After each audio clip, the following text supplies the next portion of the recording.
وبركاته. إن الحمد لله الأكرم الذي خلق الإنسان وكرم وعلمه من البيان ما لم يعلم. فسبحان الذي لا يحسن امتنانه باللسان ولا بالقلم. ونشهد أن لا إله إلا الله وحده لا شريك له. ونشهد أن سيدنا وحبيبنا وشفيعنا ومولانا محمدا عبده ورسوله الذي أرسله بالحق بشيرا ونذيرا وداعيا إلى الله بإذنه وسراجا منيرا. فقد قال الله تعالى في كلامه المجيد وفرقانه الحميد: أعوذ بالله من الشيطان الرجيم. بسم الله الرحمن الرحيم.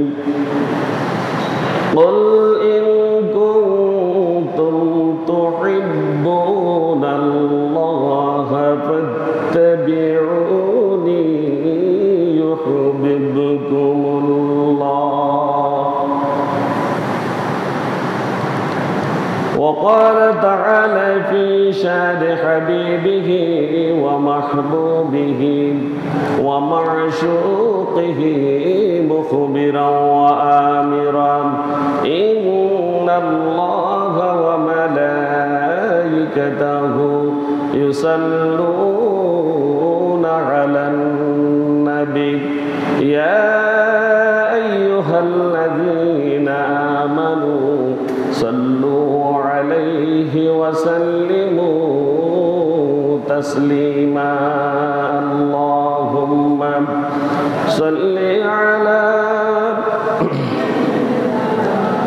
مولانا محمد وعلى آل سيدنا مولانا محمد. محبতের সাথে সকলে জোরে পড়ি: আল্লাহুম্মা সাল্লি আলা সাইয়্যিদিনা মাওলানা মুহাম্মদ ওয়া আলা আলি সাইয়্যিদিনা মাওলানা মুহাম্মদ। ধন্যহে মা আমিনা,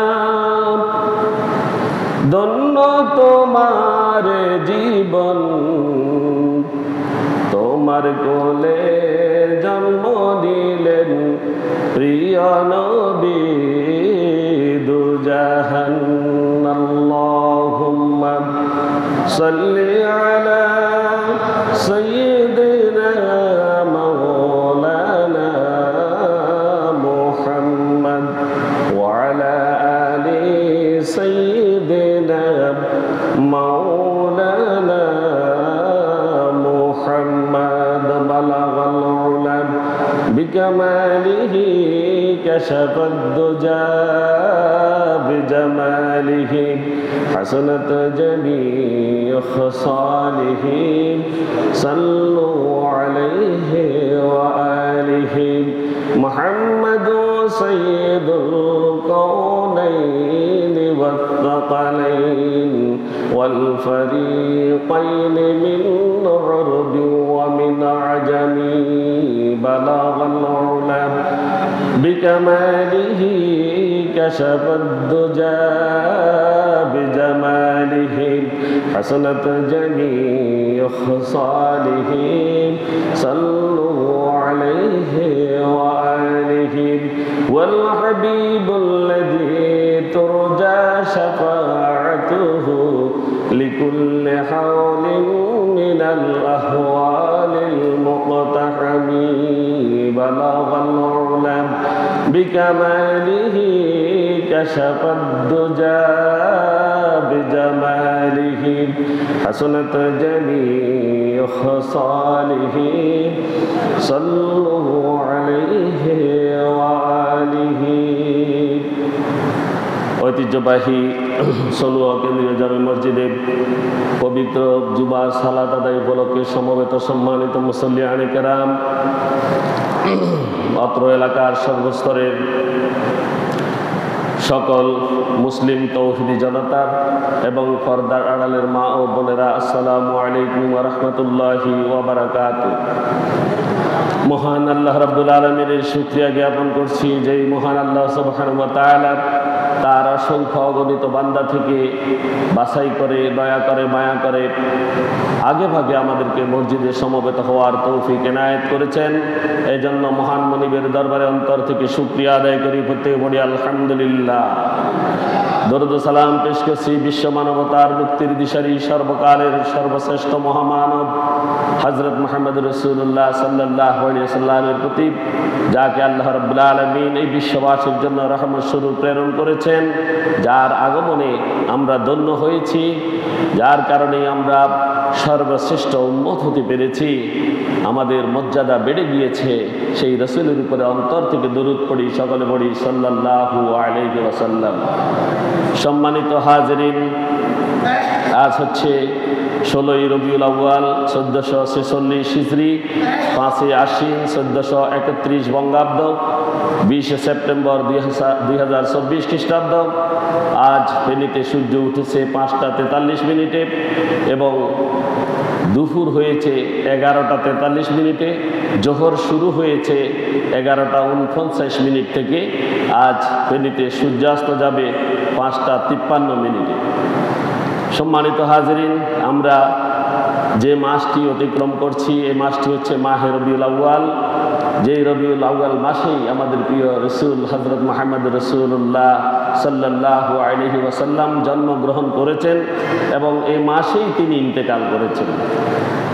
এই মাসটি আমাদের কাছে গুরুত্বপূর্ণ। এই জন্য আমরা গত জুমায় বলেছিলাম যে এই মাসটি আমরা সিরাতের আলোচনা করব ইনশাআল্লাহ।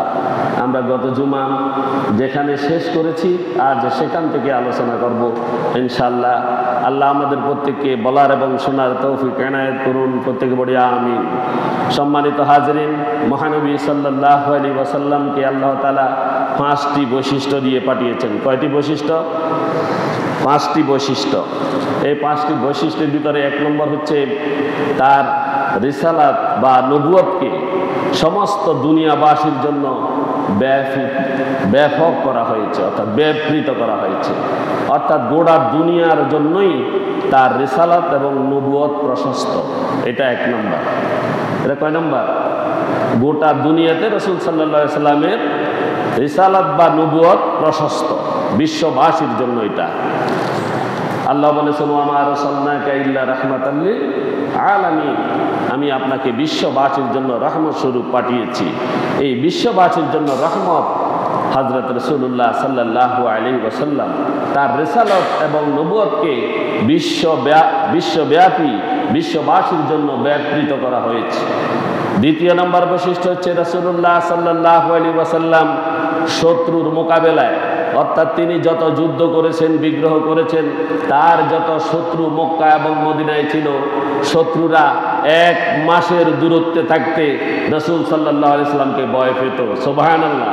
তাদের অন্তরের মধ্যে একটা ত্রাস সৃষ্টি হয়ে যেত, ভয় সৃষ্টি হয়ে যেত। এই প্রভাব রাসূল সাল্লাল্লাহু আলাইহি ওয়াসাল্লামকে আল্লাহ তাআলা দান করেছিলেন। সুবহানাল্লাহ। এটা হচ্ছে দ্বিতীয় বৈশিষ্ট্য। তৃতীয় বৈশিষ্ট্য হচ্ছে রাসূলুল্লাহ সাল্লাল্লাহু আলাইহি ওয়াসাল্লাম মুমিনদের জন্য এবং যারা রাসূল সাল্লাল্লাহু আলাইহি ওয়াসাল্লামের উম্মত, যারা মুমিন এবং রাসূল সাল্লাল্লাহু আলাইহি ওয়াসাল্লাম স্বয়ং নিজের জন্য আল্লাহ পাক রব্বুল আলামিন যুদ্ধের পরে লব্ধ যে গনিমতের মাল, এটিকে বৈধ করে দিয়েছেন। সুবহানাল্লাহ। এটি হালাল করেছেন গনিমতের মাল। এটা তৃতীয় বৈশিষ্ট্য।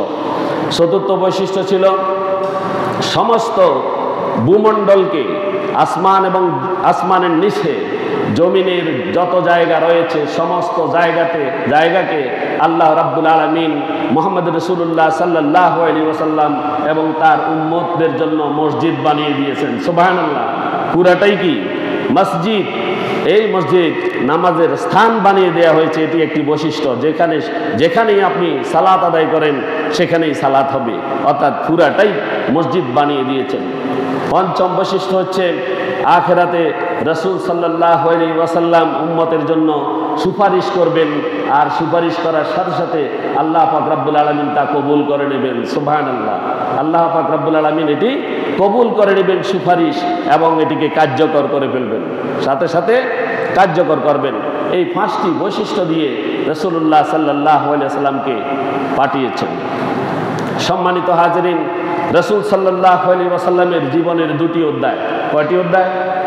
দুটি অধ্যায়। একটি হচ্ছে রাসূল সাল্লাল্লাহু আলাইহি ওয়াসাল্লামের সিরাত, আর একটি হচ্ছে রাসূল সাল্লাল্লাহু আলাইহি ওয়াসাল্লামের সুরত। সুরত মানে চেহারা, তার অবয়ব, তার শারীরিক কাঠামো, শরীরের বৈশিষ্ট্য।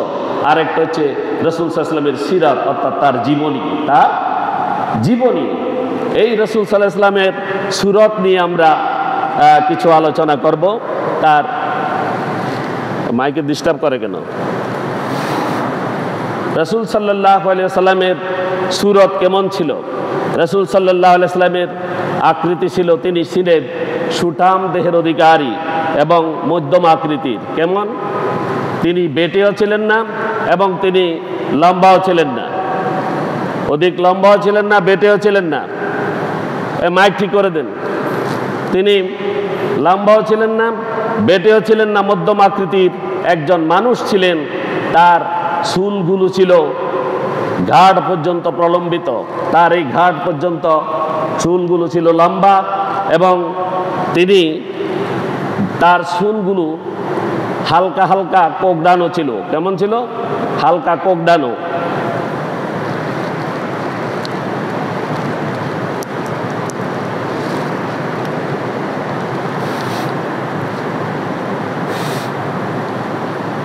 সম্মানিত হাজিরিন, যে রাসূল সাল্লাল্লাহু আলাইহি ওয়াসাল্লাম যখন মাথার মধ্যে, তার চুলের মধ্যে যখন তোল দিয়ে চলতেন, তখন মনে হতো তার চুলগুলো মৃদুমন্দ বাতাসে ঢেউ খেলছে।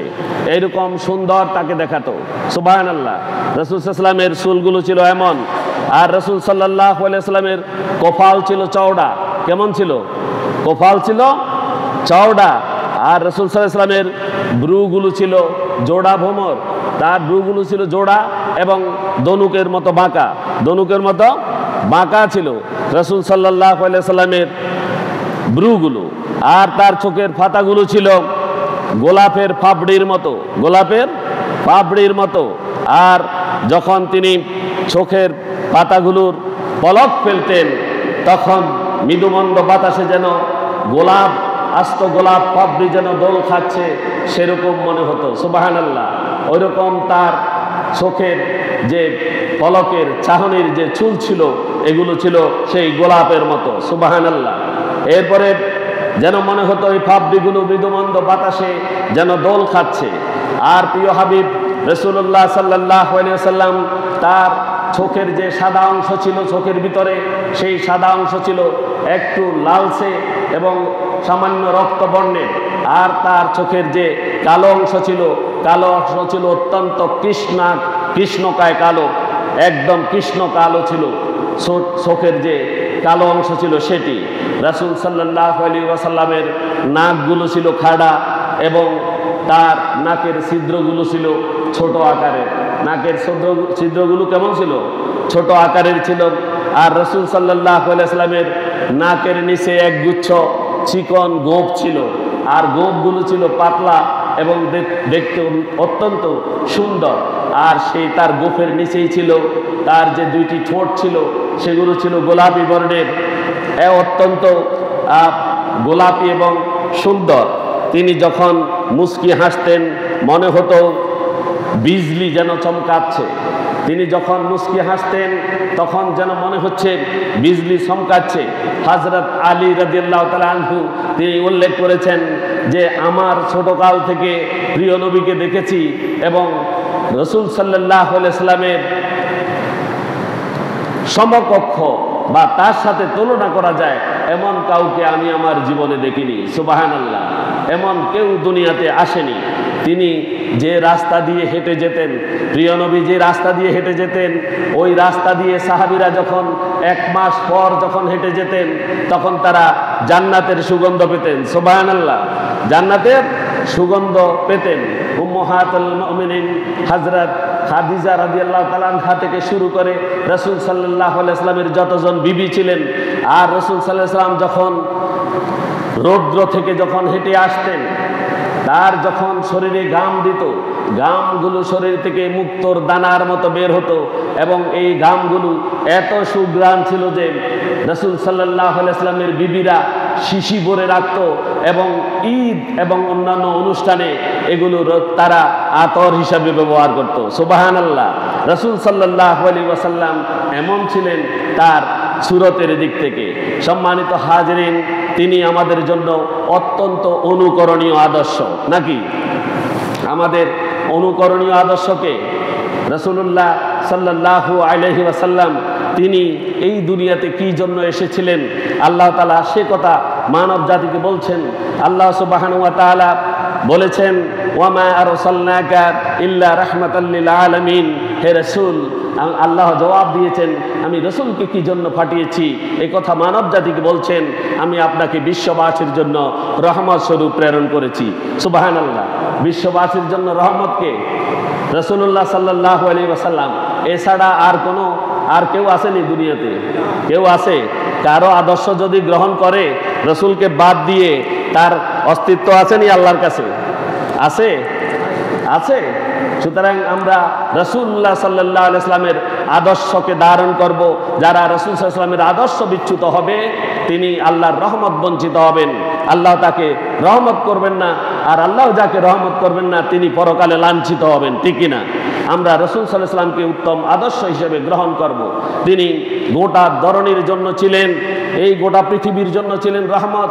আল্লাহ তাআলা রাসূল সাল্লাল্লাহু আলাইহি ওয়াসাল্লাম সম্পর্কে যেমনটি সূরা আল ইমরানের 159 নং আয়াতে আল্লাহ ইরশাদ করেছেন, ফাবিমা রাহমাতিন মিনাল্লাহি লিনতা লাহুম ওয়ালাউ কুনতা ফাযযান গালিযাল কলব লান ফাদ্দু মিন হাওলিক ফা'ফু আনহুম ওয়াস্তাগফির লাহুম ওয়াশাবিরহুম ফিল আমর ফাইজা আযামতা ফাতাওয়াক্কাল আলাল্লাহ ইন্নাল্লাহা ইউহিব্বুল মুতাওয়াক্কিলিন।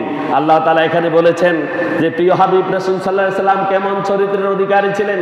তিনি যখন কাফেররা যখন বদরের প্রান্তরে মুসলমানদের কাছে পরাজিত হয়ে যায়, তখন তারা মুসলমানদের উপরে প্রতিশোধ নেওয়ার জন্য, তারা উহুদের ময়দানে একত্রিত হওয়ার জন্য তারা ষড়যন্ত্র শুরু করে এবং রাসূল সাল্লাল্লাহু আলাইহি ওয়াসাল্লামকে যুদ্ধের প্রস্তাব দেয়। তারা উহুদের ময়দানে যুদ্ধ করবে রাসূলের সাথে। রাসূল সাল্লাল্লাহু আলাইহি ওয়াসাল্লাম হযরত আবু বকর, ওমর, ওসমান, আলী রাদিয়াল্লাহু তাআলা আনহু সহ সকল সাহাবীদেরকে নিয়ে তিনি পরামর্শ সভায় বসলেন, শুরার মধ্যে বসলেন। শুরা যেটা পরামর্শ সভা, এই পরামর্শ সভায় বসে সাহাবীদেরকে বললেন যে কাফেররা যুদ্ধ করতে চায়, কুরাইশরা যুদ্ধ করতে চায়, তাদের সাথে আমরা যুদ্ধ করতেই হবে। যেহেতু যুদ্ধ করব, আমরা কি মদিনার ভিতরে থেকে যুদ্ধ করব না মদিনার বাহিরে যাব? তখন সাহাবীরা কেউ মানল না, সবাই বলল না, আমরা মদিনার ভিতরে থেকে যুদ্ধ করব না, আমরা বাহিরে গিয়ে যুদ্ধ করব। তখন রাসূল সাল্লাল্লাহু আলাইহি ওয়াসাল্লাম নিজেই জানতেন বাহিরে গেলে কি অবস্থা হবে, বাহিরে গেলে কি হবে না হবে সব কিছু রাসূল জানতেন। যেহেতু ওহীর মাধ্যমে হযরত জিবরাইল আলাইহিস সালাতু ওয়াস সালাম তাকে সব জানিয়ে দিয়েছিলেন, তবুও রাসূল সাল্লাল্লাহু আলাইহি ওয়াসাল্লাম সাহাবীদের সাথে যে পরামর্শ করেছেন, সকল সাহাবীর পরামর্শক্রমে তিনি মদিনার বাহিরে যুদ্ধ করার জন্য রাজি হলেন। এবং যখন তিনি সেখানে গেলেন যুদ্ধের ময়দানে, এটা বিশাল কাহিনী, এটা বলে শেষ করা যাবে না। ওই উহুদের পাদদেশে একটি সুড়ঙ্গ পথ ছিল, সেই সুড়ঙ্গ পথে আব্দুল্লাহ ইবনে জুবায়েরের নেতৃত্বে 50 জন তীরন্দাজকে সেখানে দেয়া হয়েছিল, যে পাহাড়ের অপর প্রান্ত থেকে কোনো শত্রু যাতে এখানে ঢুকতে না পারে। আর মূল যুদ্ধ যখন শুরু হলো, বলা হলো যে এই যুদ্ধের শেষ হওয়া পর্যন্ত, মুসলমানদের চূড়ান্ত বিজয় হওয়া পর্যন্ত এই সুড়ঙ্গ পথ ছাড়া যাবে না। তীরন্দাজদেরকে বলা হলো আপনারা সে জায়গাতেই থাকবেন, চূড়ান্ত বিজয়ের পর যখন আপনাদেরকে আহ্বান করা হবে তখনই আপনারা সেই সুড়ঙ্গ পথ ছাড়বেন এবং ময়দানে আসবেন। অথচ যখন যুদ্ধের প্রাথমিক অবস্থায় কুরাইশরা যখন কোনো মতেই মুসলমানদের সাথে টিকতেছিল না, তখন তারা যখন পিছু হটল, তারা যখন মুসলিমগণ তাদেরকে যখন পিছন দিক থেকে দাওয়া শুরু করলো, হযরত আব্দুল্লাহ বিন জুবায়ের রাদিয়াল্লাহু তাআলা আনহু মনে করলেন মুসলমানদের চূড়ান্ত বিজয় হয়ে গিয়েছে। তাই তিনি ওই পাহাড়ের সুড়ঙ্গ পথ ছেড়ে তিনি গনিমতের মাল কুড়ানোর জন্য চলে আসলেন। যখনই চলে আসলেন পিছন দিক থেকে আবু সুফিয়ান তখনও ইসলাম গ্রহণ করেনি। তার নেতৃত্বে কাফেরেরা সেই সুড়ঙ্গ পথ দিয়ে ঢুকে পিছন দিক থেকে আবার মুসলমানদেরকে আক্রমণ করা শুরু করলো। আর যখনই আক্রমণ করলো দুই দিক থেকে, সামনের দিক থেকে আর পিছনের দিক থেকে, দুই দিক থেকে যখন আক্রমণ শুরু করলো, আমার প্রিয় হাবিব রাসূলুল্লাহ সাল্লাল্লাহু আলাইহি ওয়াসাল্লামের এমনভাবে তিনি আঘাতপ্রাপ্ত হলেন, তার মাথার মধ্যে শিরস্ত্রাণটি অর্থাৎ লোহার সেই পরিহিত যেই বর্ম তিনি পড়েছিলেন সেটি তার মাথার মধ্যে ঢুকে গিয়েছিল। সুবহানাল্লাহ। রাসূল সাল্লাল্লাহু আলাইহি ওয়াসাল্লাম যখন তার রক্ত ছুটছিল, আর তখন সেই রক্তগুলোকে তিনি মাটিতে পড়তে দিলেন না। এক ফোঁটা রক্ত যদি মাটিতে পড়ে যায়, রাসূল সাল্লাল্লাহু আলাইহি ওয়াসাল্লাম উম্মতের জন্য এত বেশি রহমত ছিলেন, এত বেশি রহমদিল ছিলেন, উম্মতের জন্য তিনি এত চিন্তা করতেন। তিনি চিন্তা করলেন যদি এখান থেকে এক ফোঁটা রক্ত যদি জমিনে পড়ে যায়, মহান আল্লাহ সুবহানাহু ওয়া তাআলা এই পৃথিবীকে উল্টিয়ে দেবেন। তাই রাসূল সাল্লাল্লাহু আলাইহি ওয়াসাল্লাম হুঁশ থাকতে এক ফোঁটা রক্ত মাটিতে পড়তে দিলেন। অথচ লোহার বর্মটি তার এই জায়গাতে শিরস্ত্রাণটি ঢুকে মাথার ভিতরে ঢুকে সেখান থেকে শরীর থেকে রক্ত ঝরছিল। আর যখন তাকে ফেরেশতা এসে বলল, হে মুহাম্মদ, আপনি বলেন যদি আপনি রাজি থাকেন তাহলে ওহুদের এই দুই পাহাড়কে আমরা একত্রিত করে দিব। ফেরেশতারা বলল, আর প্রিয় রাসূল সাল্লাল্লাহু আলাইহি ওয়াসাল্লাম উম্মতের জন্য বললেন যে আমার উম্মতেরা অবুঝ। সুবহানাল্লাহ।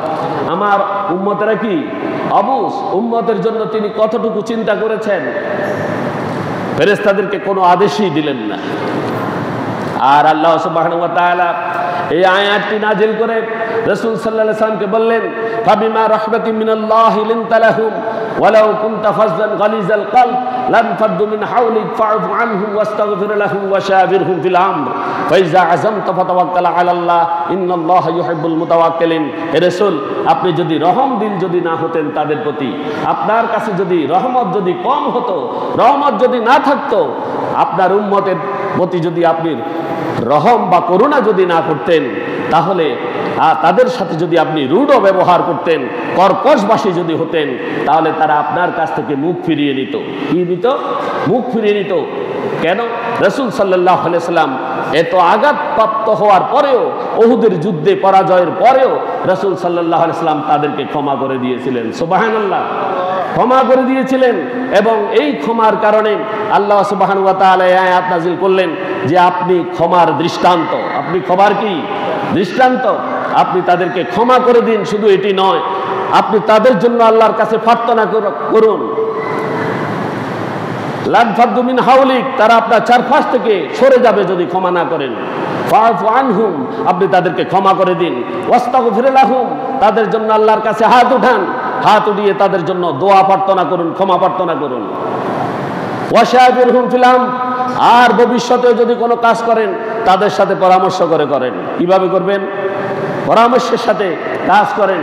ফাইজা আযামতা ফাতাওয়াক্কাল আলাল্লাহ, যদি প্রত্যেকে মিলিয়ে যদি ভুল সিদ্ধান্ত যদি নিয়ে নেন, শুদ্ধ হলে তো কথাই নেই। যদি কোনো ভুল সিদ্ধান্ত হয়ে যায়, ইসলামী স্কলারেরা যদি বসে কোনো সিদ্ধান্ত নিয়ে নেয়, এই সিদ্ধান্ত যদি ভুল হয়, আল্লাহ বলছেন কি? ফাইজা আযামতা ফাতাওয়াক্কাল আলাল্লাহ ইন্নাল্লাহা ইউহিব্বুল মুতাওয়াক্কিলিন। তাহলে আল্লাহর উপরে ভরসা করেন। আপনারা যে সিদ্ধান্ত নিয়েছেন, সিদ্ধান্তের উপরে আপনারা অটল অবিচল থাকেন। আর এই সিদ্ধান্তের সাথে আল্লাহ সুবহানাহু ওয়া তাআলা আছেন। সুবহানাল্লাহ। আর আল্লাহ মুমিনরা যারা, তারা আল্লাহর উপরে ভরসা করে থাকে, এই কথা বলে রাসূল সাল্লাল্লাহু আলাইহি ওয়াসাল্লামকে উপস্থাপন করেছেন আল্লাহ সুবহানাহু ওয়া তাআলা। তিনি মানুষের কাছে এসেছিলেন তেমন করে। আর কেন তাকে পাঠানো হয়েছিল? এই ক্ষমার দৃষ্টান্ত করে রাসূলকে পাঠানো হয়েছিল এই দুনিয়াতে। আর তাকে পাঠানো হয়েছে কেন? সূরা আহজাবের 21 নং আয়াতে আল্লাহ সুবহানাহু ওয়া তাআলা বলেছেন, কি বলেছেন আল্লাহ? লাকাদ কানা লাকুম ফি রাসূলিল্লাহি উসওয়াতুন হাসানাহ। আর রাসূল সাল্লাল্লাহু আলাইহি ওয়াসাল্লামকে তোমাদের জন্য পাঠানো হয়েছে একটা মডেল হিসেবে। কি হিসাবে? একটা মডেল, একটা আইডল, একটা আইকন। আর রাসূল সাল্লাল্লাহু আলাইহি ওয়াসাল্লাম তোমাদের জন্য হচ্ছে পৃথিবীর বুকে অনুপম আদর্শ। আর রাসূল সাল্লাল্লাহু আলাইহি ওয়াসাল্লামের সমকক্ষ এই দুনিয়াতে আর কেউ হতে পারে না। তিনি হচ্ছেন একমাত্র আইকন, তিনি হচ্ছেন উসওয়াতুন হাসানা, তিনি হচ্ছেন একমাত্র উত্তম আদর্শের অধিকারী। তাকেই গ্রহণ করতে হবে, তাকেই গ্রহণ করতে হবে। তিনি ব্যতীত অন্য কারো মতাদর্শ চলবে না। কারো যদি গঠনতন্ত্রে থাকে যে ধর্ম যার যার, উৎসব সবার, নাউজুবিল্লাহ নাউজুবিল্লাহ, ঈমান কি থাকবে? আমাদের ঈদে কি কোনো হিন্দু আসছেনি? আমাদের আজকে জুমার মধ্যে কোনো হিন্দু আসছেনি? এটি আমাদের উৎসব নয়? এই উৎসবে কি হিন্দুরা আসছে? তা আমরা হিন্দুদের দুর্গাপূজায় যাই কেন? ধর্ম যার যার, উৎসব সবাইকে বলে। যে বলে হেও হিন্দু, হেও ওই ধর্মের অনুসারী, ঠিক কিনা? সে মুসলিম ধর্মের অনুসারী হতে পারে না। যার গঠনতন্ত্রে যদি থাকে ধর্ম যার যার, উৎসব সবার, সে কখনো মুসলিম হতে পারে না এবং মুসলমানদের পক্ষে শক্তি হতে পারে না এবং রাসূল সাল্লাল্লাহু আলাইহি ওয়াসাল্লামের আদর্শ হতে পারে না, উসওয়াতুন হাসানা হতে পারে না। রাসূল তাদের আইকন হতে পারে না, রাসূল তাদের আইডল হতে পারে না, রাসূল তাদের মডেল হতে পারে না। এই কথা খেয়াল রাখতে হবে। রাসূল যদি মডেল হতে হয় তাহলে আমাদের কালিমা হচ্ছে লা ইলাহা ইল্লাল্লাহু মুহাম্মাদুর রাসূলুল্লাহ। আর আল্লাহই হচ্ছেন সকল ক্ষমতার উৎস। ইন্নাল্লাহা আলা কুল্লি শাইইন কাদির। আল্লাহ সকল কিছুর উপরে ক্ষমতাবান, সর্বশক্তিমান কে? আল্লাহ সুবহানাহু ওয়া তাআলা। Allah has created all of us. Allah আমাদের প্রত্যেককে সৃষ্টি করেছেন। তাই আমাদেরকে কার অনুগত হতে হবে? আল্লাহ সুবহানাহু ওয়া তাআলার। কাকে মানতে হবে? রাসূলুল্লাহ সাল্লাল্লাহু আলাইহি ওয়াসাল্লামকে। এই মতাদর্শের বাহিরে যদি কেউ যায় তাহলে তার ঈমান আসেনি? বেঈমান কথা মানতেন না, কারণ ওদের সংখ্যা বেশি। কারণ জাহান্নামও কোয়ান। হাসরের দিন কত কাতার হবে? 72 কাতার, 71 কাতার জাহান্নামে যাবে। জাহান্নামীর সংখ্যা বেশি। এই জন্য ঈমানদারেরা কথা বলতে তারা কুণ্ঠাবোধ করতে হয় তাদেরকে, কারণ তাদের জীবনেরও সংখ্যা এসে দাঁড়ায়। কারণ নির্বোধের সংখ্যা বেশি। খাতামাল্লাহু আলা কুলুবিহিম ওয়া আলা সামউহিম ওয়া আলা আবসারিহিম গিশাওয়া ওয়া লাহুম আযাবুন আযীম। আল্লাহ তাআলা বলেছেন, ওয়ালাকাদ যারা'না লিজাহান্নামা কাসীরাম মিনাল জিন্নি ওয়াল ইনস লাহুম কুলুবুন লা ইয়াফকাহুনা বিহা ওয়া লাহুম আ'য়ুনুন লা ইবসিরুনা বিহা ওয়া লাহুম আযানুন লা ইয়াসমাউনা বিহা উলাইকা কালানাম বাল হুম আদাল ওয়া উলাইকা হুমুল গাফিলুন। আল্লাহ তাআলা বলেছেন সূরা আরাফের 179 নং আয়াত।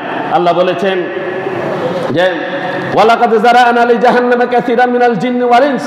আল্লাহ তাআলা জিন এবং ইনসানের অধিকাংশকেই তিনি সৃষ্টি করেছেন জাহান্নামের জন্য। কিসের জন্য? জাহান্নামের জন্য। আল্লাহ তাআলা এরপরে বলেছেন কি? আমি তাদেরকে হাত দিয়েছি, পা দিয়েছি, কান দিয়েছি, বিবেক দিয়েছি, তাদেরকে অনেক কিছু অঙ্গ প্রত্যঙ্গ দিয়েছি। এই অঙ্গ প্রত্যঙ্গগুলোকে তারা সঠিক কাজে ব্যয় করছে কিনা তার হিসাব হবে কিনা? হবে। আল্লাহ বলছেন লাহুম কুলুবুন লা ইয়াফকাহুনা বিহা। তাদেরকে আমি অন্তর দিয়েছি, তাদের একটা কলব দিয়েছি আমি। এই কলব দ্বারা তারা ভালো কিছু উপলব্ধি করে না, ভালো কিছু উপলব্ধি করে না।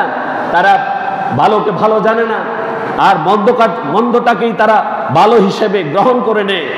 এরপরে বলা হচ্ছে ওয়ালাহুম আ'য়ুনুন লা ইবসিরুনা বিহা।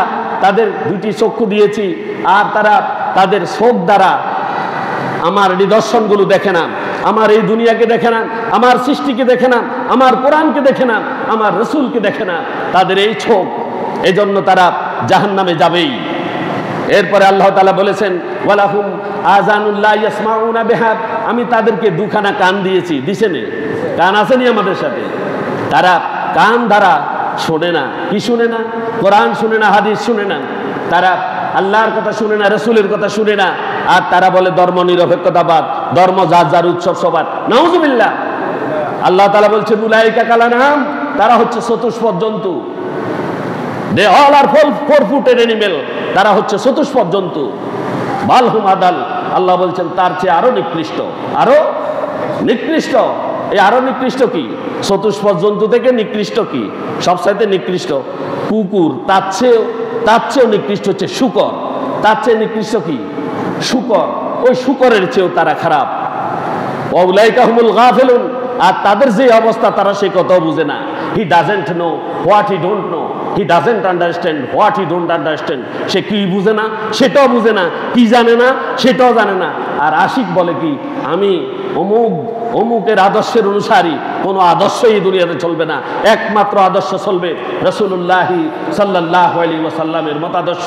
তার চাইতে অনুপম আদর্শ এই পৃথিবীতে আর কিছু নেই।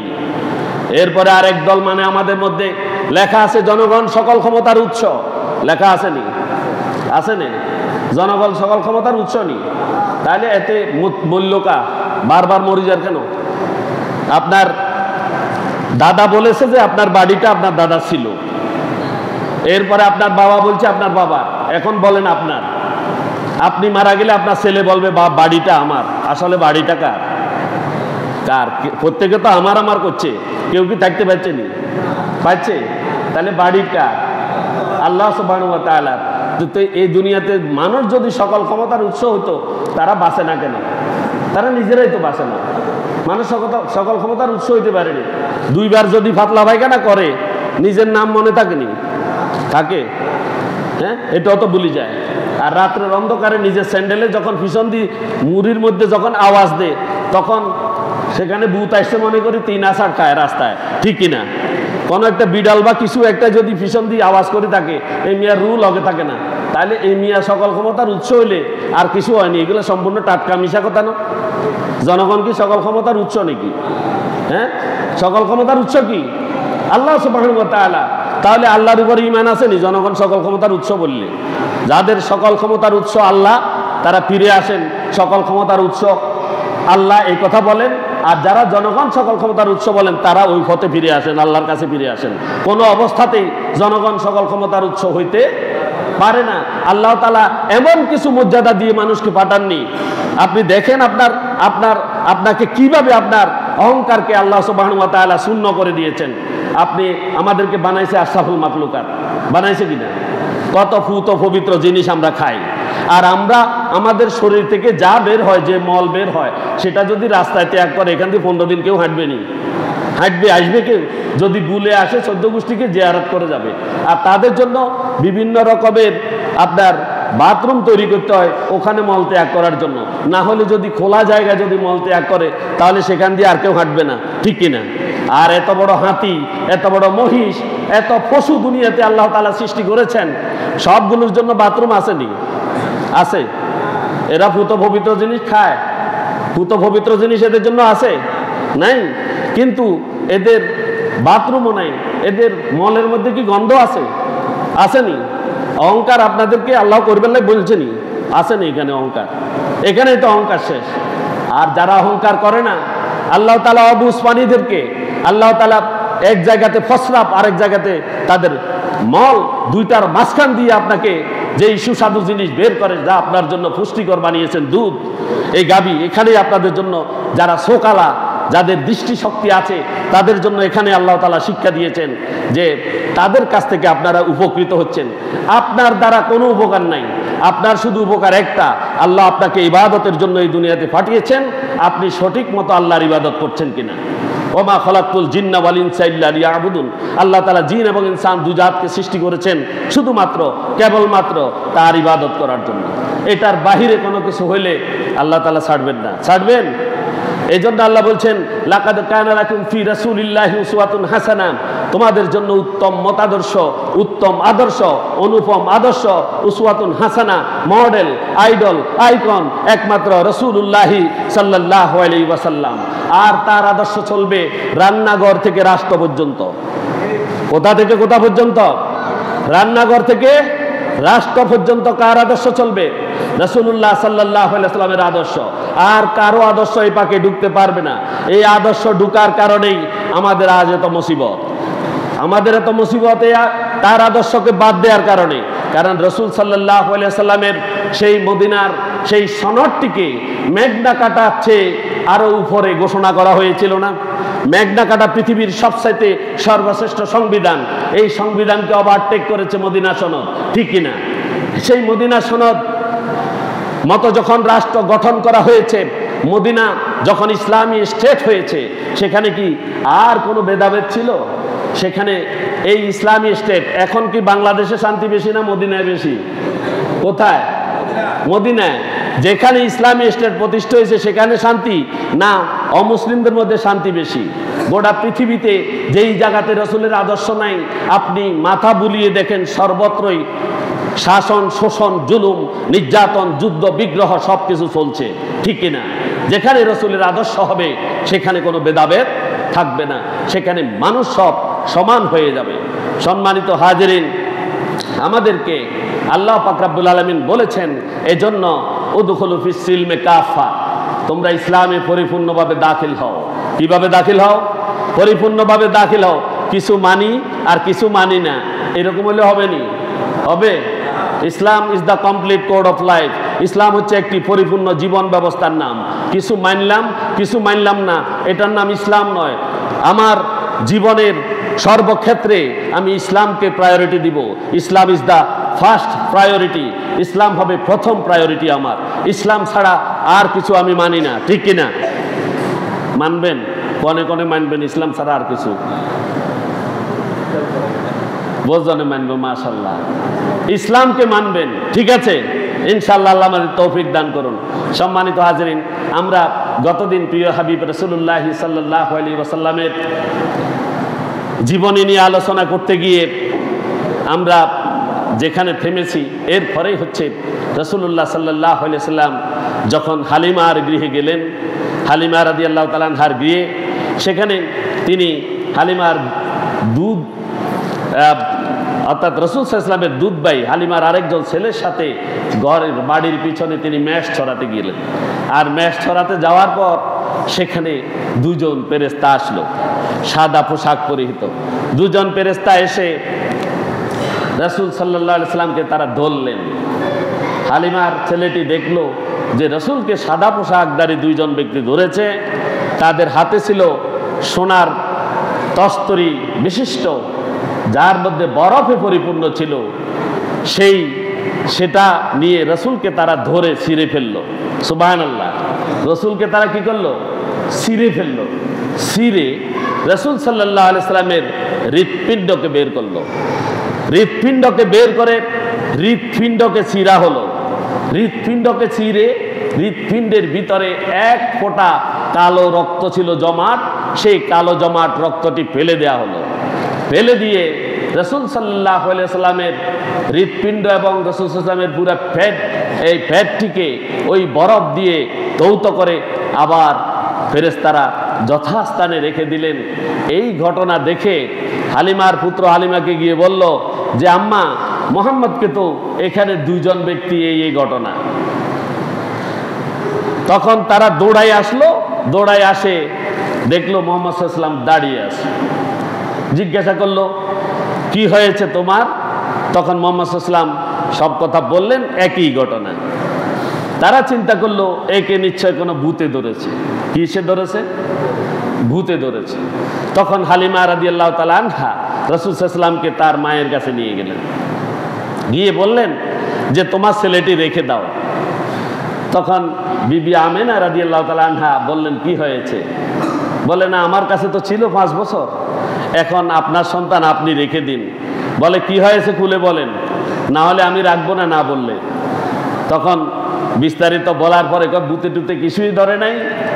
আমার গর্ভের মধ্যে যখন মুহাম্মদ ছিল, তখন আমার কাছে গর্ভে যে মুহাম্মদ ছিল এই কথা আমার কখনো অনুভূত হয় নাই। সুবহানাল্লাহ। আর যখন সে আমার গৃহের মধ্যে, যখন আমার পেট থেকে যখন সে প্রসব হলো, তখন আমার এই ঘরের মধ্যে, অন্ধকার ঘরের মধ্যে যদি একটি পিন যদি কোথাও পড়ে থাকতো, সেই পিনটাও দেখা যেত, এরকম আলোকিত হয়ে গিয়েছে আমার ঘর। সুবহানাল্লাহ। আর সে যখন পেটে ছিল, আমার শরীর থেকে এক টুকরা নূর বেরিয়ে সিরিয়ার বুসরার সমস্ত প্রাসাদগুলো আলোকিত হয়ে গিয়েছিল। সুবহানাল্লাহ। এ হচ্ছে মহান ব্যক্তি, সে হচ্ছেন আল্লাহ তাআলার কোনো মহান পুরুষ। সুতরাং গাবদানোর কোনো কারণ নেই। রাসূল সাল্লাল্লাহু আলাইহি ওয়াসাল্লাম নিজেও এক হাদিস এটা বর্ণনা করেছে, রাসূল নিজেও এটা বর্ণনা করেছেন। রাসূল আরো বলেছেন যে যখন রাসূল সাল্লাল্লাহু আলাইহি ওয়াসাল্লামকে তার পেটকে আবার লাগিয়ে দেয়া হলো, দুইজন ফেরেশতা একজন অপরজনকে জিজ্ঞাসা করলো, বলল যে তুমি পাল্লা বের করো, দাড়ি পাল্লা বের করো, মুহাম্মদ সাল্লাল্লাহু আলাইহি ওয়াসাল্লামের 10 জন উম্মতকে এক পাল্লায় আর মুহাম্মদ সাল্লাল্লাহু আলাইহি ওয়াসাল্লামকে এক পাল্লায় তোলো। তোলার পরে মুহাম্মদ সাল্লাল্লাহু আলাইহি ওয়াসাল্লাম বাড়ি হলো, বললো 100 জন তোলো, আমি সঙ্গে বলছি 100 জন ওজন করলো, বাড়ি হলো। এরপরে ফেরেশতা বললেন 1000 তোলো, 1000-এর চাইতে মুহাম্মদ সাল্লাল্লাহু আলাইহি ওয়াসাল্লাম বাড়ি হলো। এরপরে ফেরেশতা বললেন সমস্ত উম্মতে মুহাম্মদীকে এক পাল্লায় তোলা হলে মুহাম্মদের ওজন বেশি, সুবহানাল্লাহ। এরকমই হবে। আর এরপরে রাসূল সাল্লাল্লাহু আলাইহি ওয়াসাল্লামের মায়ের সময় ঘনিয়ে আসলো, মাতা সহ রাসূল সাল্লাল্লাহু আলাইহি ওয়াসাল্লামকে আব্দুল মুত্তালিব রাসূল সাল্লাল্লাহু আলাইহি ওয়াসাল্লামের দাদা বেশি দিন লালন পালন করতে পারলেন না একসাথে। কিছুদিনের মাথায় রাসূল সাল্লাল্লাহু আলাইহি ওয়াসাল্লাম এর মাতা রাসূল সাল্লাল্লাহু আলাইহি ওয়াসাল্লামের নানার বাড়িতে গেলেন। সেখান থেকে আসার পথে আবওয়া নামক স্থানে রাসূল সাল্লাল্লাহু আলাইহি ওয়াসাল্লামের মাতা ইন্তেকাল করলেন। আল্লাহ সুবহানাহু ওয়া তাআলা রাসূল সাল্লাল্লাহু আলাইহি ওয়াসাল্লামকে পিতৃ মাতৃহীন করলেন। এরপরে দায় দায়িত্ব নিলেন দাদা আবু তালিব। এখানে একটি কথা না বললেই নয়, রাসূল সাল্লাল্লাহু আলাইহি ওয়াসাল্লাম মায়ের এবং দাদার তত্ত্বাবধানে থাকাকালীন আল্লাহ সুবহানাহু ওয়া তাআলা নিজ কুদরত দিয়ে, নিজ অনুগ্রহে প্রিয় হাবিব রাসূলুল্লাহ সাল্লাল্লাহু আলাইহি ওয়াসাল্লামকে দেখাশোনা করেছিলেন, যার কারণে তার শারীরিক গঠন এবং শক্তিমত্তা, বুদ্ধিমত্তা অত্যন্ত প্রখর ছিল। রাসূল সাল্লাল্লাহু আলাইহি ওয়াসাল্লাম মাতার মৃত্যুর পরে তার দাদা লালন পালনের ভার গ্রহণ করলেন। তখন রাসূলের বয়স ছিল 6 বছর। আর তার দাদা কে ছিলেন? কুরাইশ বংশের সর্দার, কাবাগরের চাবি যার কাছে ছিল, কাবাগরের দায় দায়িত্ব যার কাছে ছিলেন, তিনি কাবাগরের ছায়ার মধ্যে বসতেন। আর রাসূল সাল্লাল্লাহু আলাইহি ওয়াসাল্লাম একদিন ওখানে চাদর বিছানো দাদার ওই জায়গার মধ্যে যখন বসেছিলেন, চাচারা সেখান থেকে নামিয়ে দিলেন। আর আব্দুল মুত্তালিব চাচাদের সাথে রাগ করলেন যে তাকে কেন এখান থেকে নামালে, তাকে নামানো যাবে না, সে এখানেই বসবে। এভাবেই আব্দুল মুত্তালিব তার নাতিকে ভালোবাসতেন, অর্থাৎ রাসূলুল্লাহ সাল্লাল্লাহু আলাইহি ওয়াসাল্লামকে ভালোবাসতেন। এরপরে রাসূল সাল্লাল্লাহু আলাইহি ওয়াসাল্লাম যখন পাশে বসতেন তখন তিনি সবসময় মাথায় গায়ে হাত বোলাতেন। আর 8ম বছর বয়সে রাসূল সাল্লাল্লাহু আলাইহি ওয়াসাল্লামের দাদাও ইন্তেকাল করেন। এরপরে চাচা আবু তালিব রাসূল সাল্লাল্লাহু আলাইহি ওয়াসাল্লামের অভিভাবকত্ব গ্রহণ করেন। আর তখন মক্কাতে বিভিন্ন রকমের পাদ্রীরা আসতো, তাদের ভবিষ্যৎ গণনা করতো মানুষের, বাচ্চাদের, যুবকদের। সেখানে লেহাব গোত্রের এক ব্যক্তি মানুষের দৈহিক লক্ষণ দেখে ভবিষ্যৎ বলতে পারতেন। আবু তালিব রাসূলের চাচা রাসূলকে সেখানে নিলেন। ওই যে গণকটি, পাদ্রীটি বারবার রাসূলকে দেখে তার চোখ আটকে যায়, অন্যদের করলেন, তাকে রাসূলকে এড়িয়ে চললেন। আর বারবার রাসূলের দিকে তাকানোর কারণে আবু তালিব রাদিয়াল্লাহু তাআলা আনহু রাসূলকে সেখান থেকে নিয়ে গেলেন। নিয়ে যাওয়ার পরে ওই যে পাদ্রী সে চিন্তা করলো তাকে কে নিয়ে গেল, এবং বারবার বলল এখানে যে একটি বালক ছিল সে কই, সে কোথায়? এরপরে বললেন, সে বলল আল্লাহর কসম। কার কসম? আল্লাহর কসম, এখানে যে বালকটি ছিল 8 বছরের, সে ছিল এক অসাধারণ বালক এবং এক মহান পুরুষ, 8ম বছর বয়সে। এরপরে রাসূল সাল্লাল্লাহু আলাইহি ওয়াসাল্লামের বয়স যখন 12 বছর হয়, আমরা রাসূল সাল্লাল্লাহু আলাইহি ওয়াসাল্লামের নবুয়তি জিন্দেগীর শেষ সময় পর্যন্ত যাব ইনশাআল্লাহ। 12 বছরে রাসূল সাল্লাল্লাহু আলাইহি ওয়াসাল্লাম চাচার সাথে বায়না ধরলেন। চাচা ছিলেন ব্যবসায়ী, তিনি মক্কা থেকে সিরিয়াতে ব্যবসা করতে যেতেন। আর বললেন, বাহানা ধরলেন যে আমি যাব, আমাকে নিতে হবে। আর তখন গেলেন, সংক্ষেপে কথা বলছি। ওখানে যাওয়ার পথে আকাশের এক মেঘমালা রাসূল সাল্লাল্লাহু আলাইহি ওয়াসাল্লাম তাকে ছায়া দিতে লাগলেন। সুবহানাল্লাহ। ছায়া দিয়ে তাকে সেখানে প্রচন্ড রৌদ্রের মধ্যে নিলেন। আর এক গাছের নিচে যখন বসলো, সেখানে এক পাদ্রী ছিল, নাম ছিল বাহিরা। কি ছিল? বাহিরা নামক পাদ্রী। সে কখনো তার গির্জা থেকে বের হতো না, তার গির্জা থেকে সে কখনো বের হতো না। কোনো কাফেলাকে সে দেখতো না, কোনো কাফেলার সাথে কথা বলতো না। কারোর সাথে কথা বলতো না। আর প্রিয় রাসূল সাল্লাল্লাহু আলাইহি সাল্লাম যখন গাছের নিচে বসলেন, তখন সে তার লোক লস্করকে বলল যে আজকে কুরাইশদের যে কাফেলা এসেছে, সমস্ত কাফেলাদের জন্য খাওয়ার ব্যবস্থা করো। সুবহানাল্লাহ। সমস্ত কাফেলাদের জন্য খাওয়ার ব্যবস্থা করো। এখানে এমন একজন ছেলে, এমন একজন যুবক রয়েছে, সে ভবিষ্যতে আল্লাহর নবী হবে। সুবহানাল্লাহ। এখানে নবী রয়েছে। আর তিনি দেখতে পেলেন গাছের পাতাগুলো নুয়ে রাসূল সাল্লাল্লাহু আলাইহি সাল্লামকে সম্বোধন করছে, তাকে সম্মান করছে, এবং আকাশের এক টুকরা মেঘ তাকে ছায়া দিচ্ছে। আর বাহিরা তার গির্জা থেকে বেরিয়ে এসে সবাইকে বললেন, আসেন আপনারা আমার মেহমানখানায় ঢুকেন। সবাই মেহমানখানায় ঢুকলো। ঢুকার পরে রাসূল সাল্লাল্লাহু আলাইহি সাল্লাম আসেনি, গাছতলায় বসে আছে। কোথায়? গাছতলায় বসে আছে। আর বাহিরা খাবার দিয়ে চারদিকে ঘুরতে আছে যে ওই লোকটা তো এখানে নেই, ওই লোকটা তো এখানে দেখছি না। যার বিষয়ে আমি চিন্তা গবেষণা করেছি, যার কথা তাওরাতে উল্লেখ আছে, যার কথা যে বলা হয়েছে, যার আগমনের কথা, তিনি তো এখানে নেই।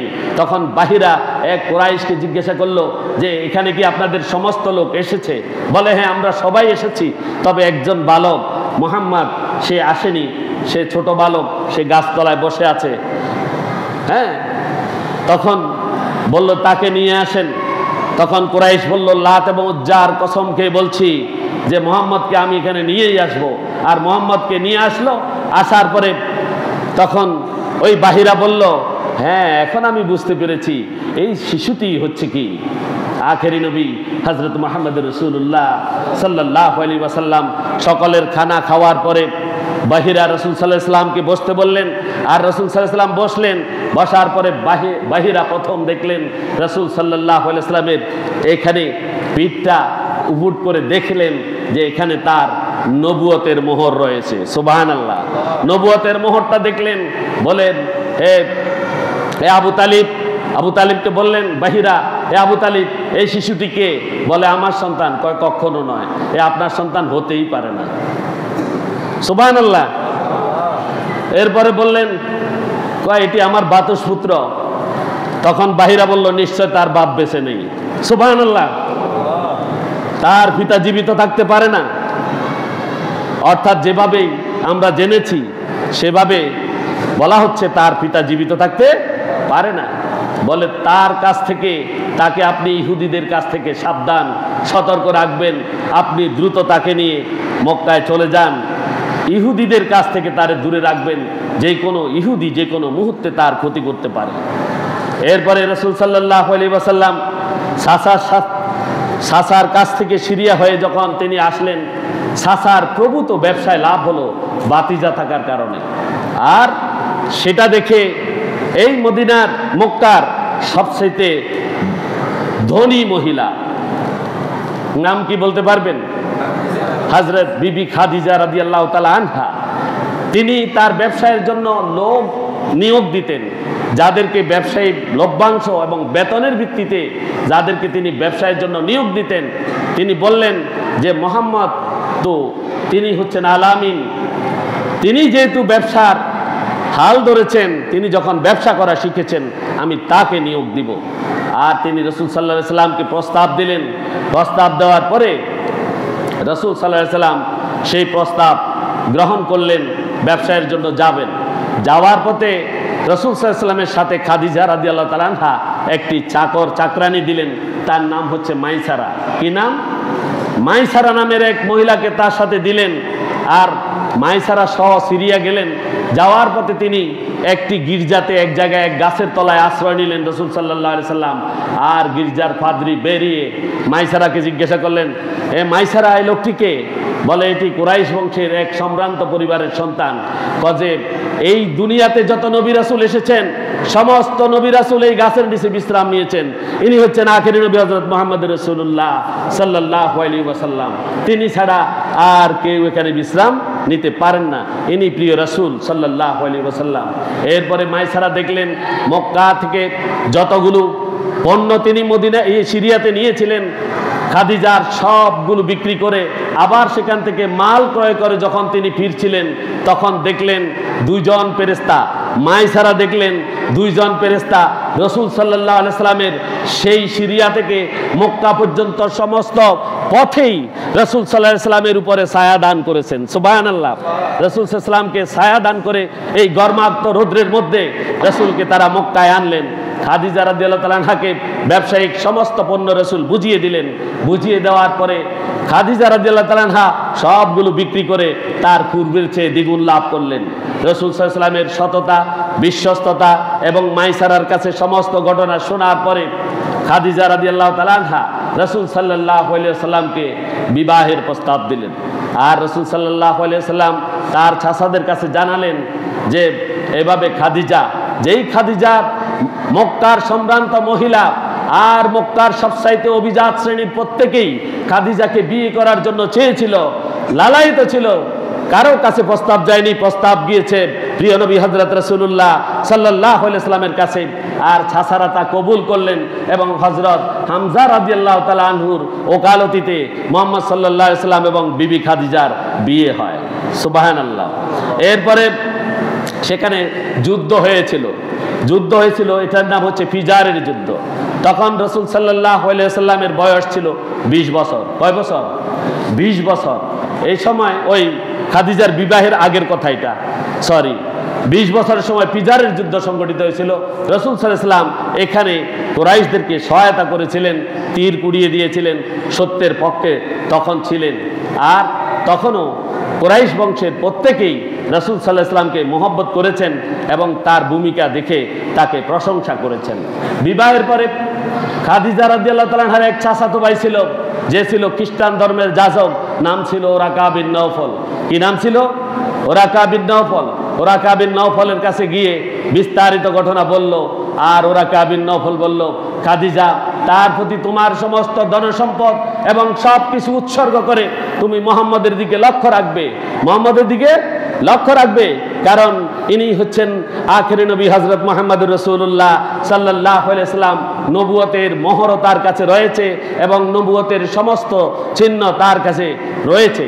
এবং তিনি একথাও বলেছিলেন এক সময়, এটা আরো পরের কথা, তিনি বলেছেন আক্ষেপ করে, হে খাদিজা, যেদিন মুহাম্মদকে এই মক্কা থেকে যখন এই কাফেররা বের করে দিবে, মুহাম্মদকে যখন এই কাফেররা মক্কা থেকে বের করে দিবে, তখন যদি আমি ওরাকা যদি এখানে জীবিত থাকতাম, আমি মুহাম্মদকে বের করতে দিতাম না, আমি চেষ্টা করতাম মুহাম্মদকে এখানে রাখার জন্য, কিন্তু মুহাম্মদ এই মক্কাতে থাকতে পারবে না, তাকে এই জাতি মক্কা থেকে বের করে দিবে।